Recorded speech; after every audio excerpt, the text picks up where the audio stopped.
Hey friends, we are right smack dab in the middle of the holiday season. So today I want to talk about what it takes to survive the holidays. Let's get right into it. Hey y'all, I'm Kate with Salty Katie. I run an online planner shop and make videos about planning, productivity, and organization. I'm so glad you joined me today. Okay y'all, so for me, the holidays can be stressful as hell. If you're not careful around the holidays, you'll come out of it broke, hungover, 10 pounds heavier, and telling anybody that'll listen that your nerves is bad. The holidays, for whatever reason, is just a stressful time. There's a lot going on. There are money concerns. There's food and liquor everywhere, which can cause problems. So today I just wanted to come on and do like a super quick reminder and sort of my little 3 steps to surviving the holidays. So the first thing, y'all, is to identify and avoid toxic people. I'm lucky enough that I work by myself, so I don't have to work with toxic people, but there is a particular individual in my family that you could definitely call toxic. Her name is Annie Nelda. Let me show you the kind of shit she says to me. Hey girl, come sit with your old Annie Nelda. So, how's your little business doing? Little business? You're not gonna eat all that, are you? Yes, I'm getting ready to eat all that. You gained some weight. A lot of weight. Really?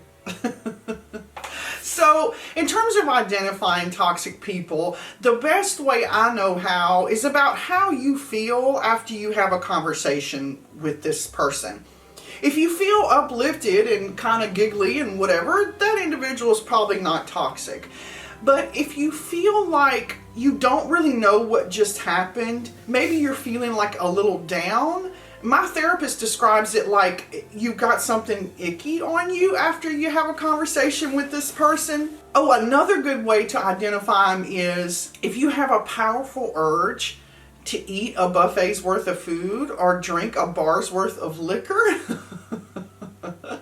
You might be dealing with a toxic person. The best thing to do with toxic people is you can take one of 2 approaches. One, you can just avoid them like the plague. If they start a conversation with you, if it goes somewhere uncomfortable, just say, "Who? I have to use the bathroom. Oh, I've got a call from somebody at work. Oh, you know what? I need to go talk to this and such," and just get up and leave their general vicinity. The other option is to just take it on directly. Annie Nelda, that sounded a little derogatory what you said about my business. Did you mean for it to sound like that? It depends on your energy level and whether you want to take the bull by the horns or just run from it. Other than toxic people, there is another sort of big pitfall to the holidays.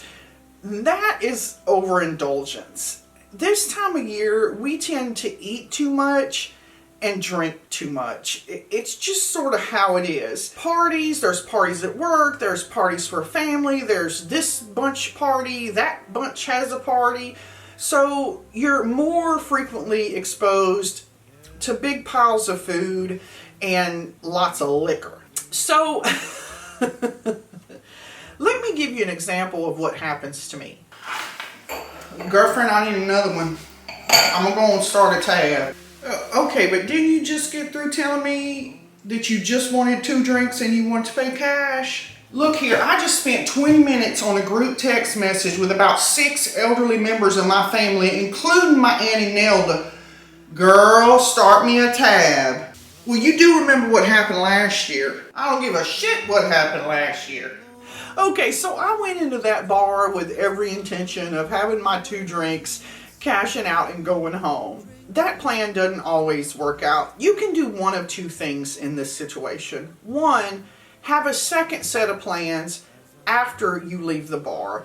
That way, if you need to leave the bar by, say, 7 p.m., hopefully you don't have time to get all drunk by the time you need to go meet your girlfriends for dinner or whatever. The second option is to bring an accountability buddy with you, somebody who's going to firmly basically drag you into the car, talk you down from whatever it is that's going on, and help you to remember your goals, which was 2 drinks on cash and then out the door. So overeating is another big indulgence that happens on the holidays. I find this particularly difficult. If I deal with toxic people, then my response is typically eat or drink. So I find, and then also, if you're at a buffet at a party, so you make your first pass through the buffet, right? Well, by the time you're done with that plate, you're looking around, you're kind of bored, that guy over there is aggravating you, and you think, I just probably need to eat 2 or 3 more of these fried shrimp. Those were good. The problem with that is if you do it over and over again across the holiday season, then you've got some extra weight to deal with at the end of the year, which you really don't want. I mean, you want to look good for New Year's Eve, right? This one, you can also have the plan to leave and go to a second engagement after the party. Like, you set a time on your watch, I'm leaving here at 8:30 and I'm going to do XYZ. You've made your one pass through the buffet and hopefully that's it. Now, overeating and overdrinking are not the only indulgences we can get into during the holidays. I personally stepped into the Ulta, just casually, to grab 2 gifts worth about $65. Ooh, I came out with a bag of shit, y'all. What? So, there's 2 things you can do. If you're a person who can't, go to the store and not overshop, then shop online.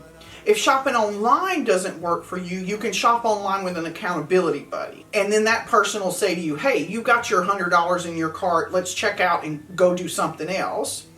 Or another option is to just purchase some gift cards. If you think you need to spend $100 at Target, buy a $100 Target gift card, $50 at Ulta, buy the Ulta gift card, and then you use those gift cards to do your holiday shopping for people. That way you're not overspending into your own wallet, if that makes sense. The last thing I just want to do a super quick reminder about is self-care. So self-care is one of those things that tends to go by the wayside as the holiday season progresses. We eat too much, we drink too much, we stay up too late, we don't do our exercise, we're not drinking enough water because you're too busy drinking gin or whatever it is. So it's really important going into the holiday season to keep your self-care front of your mind. Whatever you need to do to make that happen, get your exercise in, drink your water, take your vitamins, do your meditation, go to your therapist. Go into the holiday season understanding it's a more stressful time and that you need to double down on your self-care. If you need a quick reminder about the difference between self-care and self-soothing, I'll link a video up here. That's a really good one to go watch right after this. I hope your holiday season is filled with fun and family, some amount of good food, some amount of good drink, an appropriate amount, and I hope you have a really fantastic holiday season. Thank y'all so much for watching, and I hope to see you back here again next Sunday. Bye, y'all. Y'all, I ain't never gonna lie. It took about 15 minutes to get this pink girl in my head. I don't know what the women did back then, y'all. Woo! Go on ahead, girl. I hope y'all have a fabulous holiday season.